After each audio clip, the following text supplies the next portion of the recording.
ಚಿಕ್ಕಂದಿನಿಂದಲೇ ಮಕ್ಕಳಲ್ಲಿ ಭಯ ಮತ್ತು ಸ್ಟೇಜ್ ಫಿಯರ್ ಅನ್ನು ಹೇಗೆ ಹೋಗಲಾಡಿಸಬಹುದು?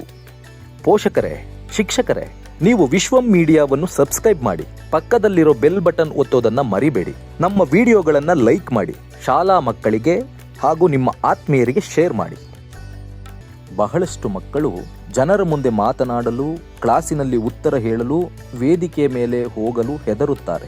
ಈ ಭಯ ಬೆಳೆಯುತ್ತಾ ಹೋದರೆ ಭವಿಷ್ಯದಲ್ಲಿ ಅವರ ಆತ್ಮವಿಶ್ವಾಸಕ್ಕೂ ದೊಡ್ಡ ಅಡ್ಡಿಯಾಗುತ್ತದೆ. ಆದರೆ ನೆನಪಿಡಿ ಸ್ನೇಹಿತರೆ, ಭಯ ಮಕ್ಕಳ ಸಹಜ ಗುಣವಲ್ಲ, ಅದು ಬೆಳೆಸಲ್ಪಡುವ ಅಭ್ಯಾಸ. ಹಾಗಾದರೆ ಅದನ್ನು ಹೋಗಲಾಡಿಸಲೂಬಹುದು ಕೂಡ. ಮೊದಲು ಮನೆಯಲ್ಲೇ ಮಕ್ಕಳಿಗೆ ಮುಕ್ತವಾಗಿ ಮಾತನಾಡುವ ವಾತಾವರಣ ಕೊಡಬೇಕು. ಅವರು ಏನು ಹೇಳಿದರೂ ಮಧ್ಯೆ ತಡೆದು ನಿಲ್ಲಿಸದೆ, ತಪ್ಪಿದ್ದರೂ ನಗದೆ ಶಾಂತವಾಗಿ ಕೇಳಬೇಕು. ಇದರಿಂದ ನಾನು ಮಾತನಾಡಬಹುದು ಎಂಬ ಧೈರ್ಯ ಬರುತ್ತದೆ. ಎರಡನೆಯದಾಗಿ, ಮಕ್ಕಳನ್ನು ಚಿಕ್ಕ ಚಿಕ್ಕ ಪ್ರಸ್ತುತಿಗಳಿಗೆ ಪ್ರೋತ್ಸಾಹಿಸಬೇಕು. ಮನೆಯಲ್ಲಿ ಕತೆ ಹೇಳುವುದು, ಪದ್ಯ ಹೇಳುವುದು, 1 ನಿಮಿಷದ ಮಾತನ್ನು ಮಾತನಾಡಿಸುವುದು, ಈ ಸಣ್ಣ ಅಭ್ಯಾಸಗಳೇ ಮುಂದೆ ದೊಡ್ಡ ಧೈರ್ಯಕ್ಕೆ ಕಾರಣವಾಗುತ್ತವೆ. ಮೂರನೆಯದಾಗಿ, ತಪ್ಪು ಮಾಡಿದರೆ ಗದರಿಸಬೇಡಿ. ವೇದಿಕೆಯಲ್ಲಿ ನಿಂತು ಮಾತು ಮರೆತರೂ ಆಡಿಕೊಳ್ಳಬೇಡಿ. ಅದು ಅವರ ಕಲಿಕೆಯ ಭಾಗ. ಸರಿಯಿಲ್ಲ ಎನ್ನುವ ಬದಲು, ನೀನು ಪ್ರಯತ್ನ ಮಾಡಿದೆ, ಅದು ತುಂಬ ಚೆನ್ನಾಗಿದೆ ಎಂದು ಹೇಳಿದರೆ ಮಕ್ಕಳ ಮನಸ್ಸಿನಲ್ಲಿ ಧೈರ್ಯ ಬೆಳೆಯುತ್ತದೆ.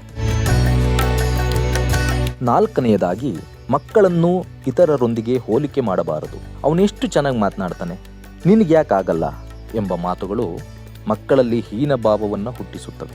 ಪ್ರತಿಯೊಬ್ಬ ಮಗುವಿನಲ್ಲೂ ವಿಭಿನ್ನ ಪ್ರತಿಭೆ ಇರುತ್ತದೆ. ಅದನ್ನು ಗುರುತಿಸಿ ಬೆಳೆಸಬೇಕು.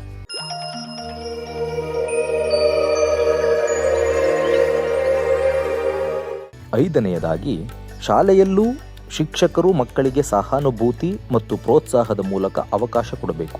ಎಲ್ಲರ ಮುಂದೆ ನೇರವಾಗಿ ಉತ್ತರ ಕೇಳುವ ಬದಲು ಮೊದಲು ಚಿಕ್ಕ ಗುಂಪಿನಲ್ಲಿ ಮಾತನಾಡುವ ಅವಕಾಶ ಕೊಟ್ಟರೆ ಹೆದರಿಕೆ ನಿಧಾನವಾಗಿ ಕಡಿಮೆಯಾಗುತ್ತದೆ. ಇನ್ನೊಂದು ಮುಖ್ಯವಾದ ವಿಷಯ, ಮಕ್ಕಳಿಗೆ ಭಯ ಬಂದರೂ ಅದು ಸಹಜ ಎಂದು ಹೇಳಬೇಕು.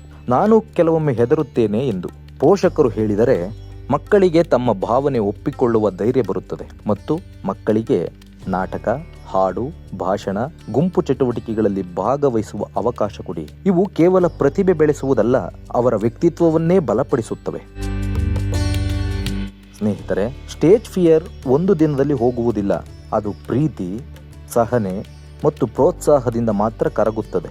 ಮಕ್ಕಳನ್ನು ಟೀಕೆಯಿಂದ ಅಲ್ಲ, ಪ್ರೇರಣೆಯಿಂದ ಬೆಳೆಸಿದರೆ ಅವರಲ್ಲಿರುವ ಭಯ ಬದಲಾಗಿ ಆತ್ಮವಿಶ್ವಾಸ ಮೂಡುತ್ತದೆ.